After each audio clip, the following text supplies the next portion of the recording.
What's up, guys? So today we're here to talk about pain. And one of the problems I see most people go through is that they aren't able to put themselves in pain now to save themselves from pain later, right? It's a human nature problem. It's kind of deep in our psychology. But I've got a couple stories here that really have resonated with me and really illustrate well pain and why we try to keep ourselves in it. So first off, you only accomplish what you want when the pain of not doing so is greater than the pain of accomplishing that thing. So the first story I'll tell you is when I first heard it, it was out of Jordan Peterson's book, 12 Rules for Life. And if you haven't read that book, I think it's a fantastic book. It's under self-help, which I think self-help is just a loaded term. I think it's really just personal development. But I've loved that book. I've listened to it on Audible several times. Fantastic. So this comes from that. And it's actually an old Soviet joke.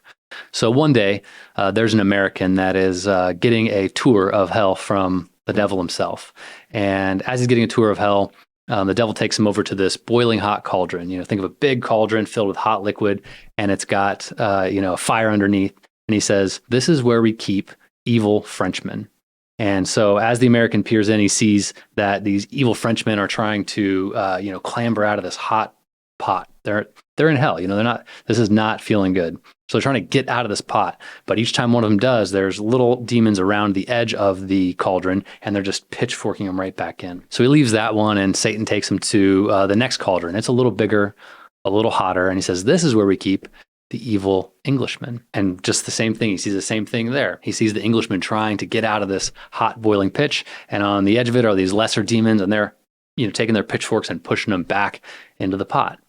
And off in the distance, then he sees a huge cauldron, and it's even hotter. I mean, white hot, liquid inside. He can't even approach it, but, Satan kind of prods him and pushes him to finally do it. So he goes in and he looks in. Satan says that this is where we keep evil Russians. And so he goes and he looks in the cauldron, and he sees these Russians trying to get out.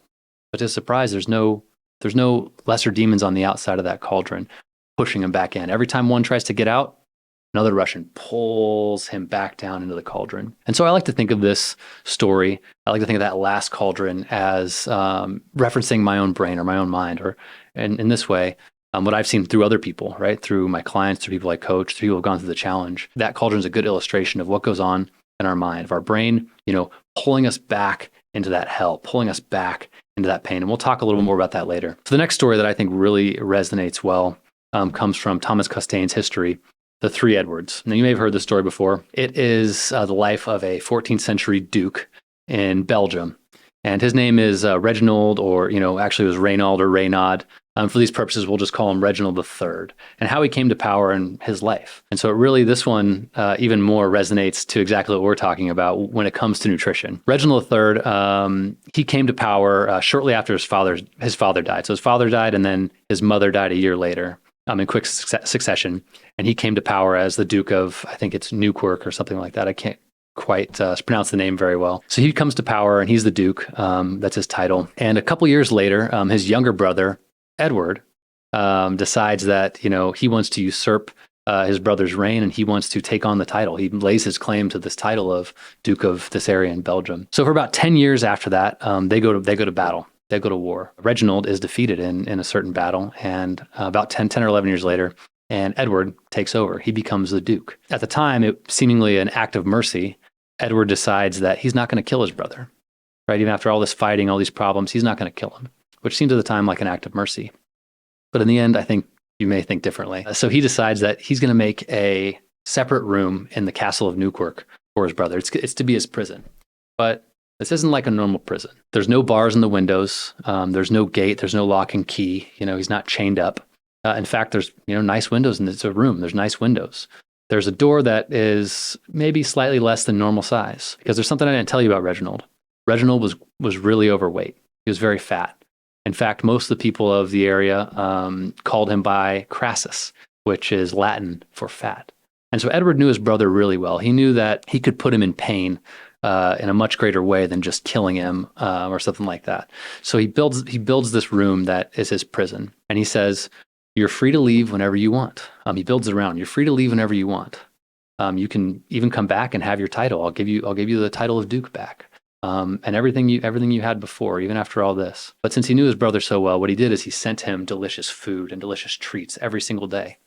And so for 10 years, Reginald stayed in this room, eating more and more, getting fatter and fatter, and never leaving his prison, never leaving his pain, right? And so he was a prisoner of his own appetite, or prisoner of his own pain.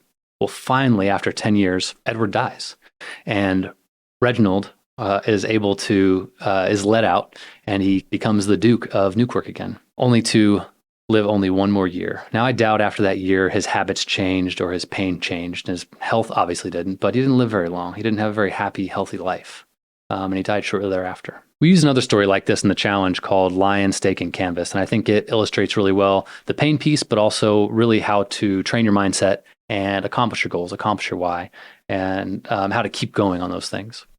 So let's go back to that quote I said in the beginning. You only accomplish what you want when the pain of not doing so is greater than the pain of accomplishing that thing. So what does that mean, right? Those who are not accomplishing their goals are not comfortable. They're not connected with their why. They have a high tolerance for pain. They're not able to put themselves in pain now, so they don't have to be in pain for the rest of their life. So that's a problem that I think I see with most people that I come in contact with, right? They have that problem and they want to get out of it. So one thing that people tell me very frequently is that, how bad they, want to accomplish their goal, or even, I need to do this. I need to accomplish my goal. Oh, I really need to do that, or I really need to focus on that. But what I see in their daily life is that they're staying comfortable, right?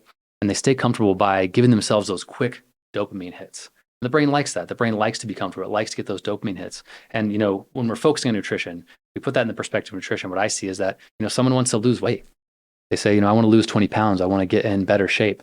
But they're not able to or not willing to make those decisions daily that put them in pain, right? That they might be a little hungry, or they might not, get that dopamine hit. They're not able to get out of this vicious cycle, right? They become a prisoner of their own appetite, just like Edward.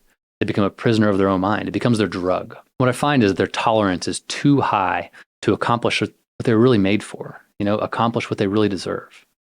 It's pretty sad. I think it's kind of like a dark humor regarding life. Dopamine hits will ultimately run your life, and at the same time, ruin it. You'll constantly be in pain if you allow it. But if you can connect with your why, put yourself in pain now, you won't have to live with that pain forever. So how do we conquer this? Right? In the challenge, you're going to focus on your mindset. Each week, you're going to get videos and have things to do to help build up your mindset in the arena of training and nutrition, right? So one of the things that we really go over in the challenge that I think really helps is connecting the dots with your why to your finite goal, right? And so another book that I would say is really good to read here is from Simon Sinek, Starts With Your Why. That's another book that's really resonated with me, and I think really helps me to reflect on why I want to accomplish something, and really helps me to connect the dots between my why and my goal, and ultimately leads to my success, right? And I've seen it ultimately lead to success with so many of my clients, right? When they can connect the dots with their why, it's a game changer. You deserve to be the best you. And the only thing standing in the way of that is your pain, right? And your mind is keeping you there. So you have to train your mindset. Most of the time, what I see is, people are electing to be there in pain because they're trapped by their mind. So really, what's the problem here? The problem is you're stuck in pain now, right? And what I see is that people are not willing to put themselves in pain now to get out of pain later. So how do we solve that problem, right? How do we get out of that? Well, you have to elect to be accountable to your goals, right? And so the way we address that in the challenge is you're going to get coaching, right? You're going to have things to do that train your mindset, and things that you have to do. You have to put yourself out there, right? You're going to be put in uncomfortable situations where there's going to be pain up front. That's the only way out of it, right? You got to put yourself in pain now so that later on you get to get out of this problem, accomplish your goal, and not have pain for the rest of your life. So if you want to learn more about the problems that I see people go through every day when it comes to their health and nutrition, and probably a little bit more how to solve it, check out other podcasts here on YouTube. Follow us on social media where we post content that help you learn how to change your mindset and build your skill set when it comes to your fitness and health.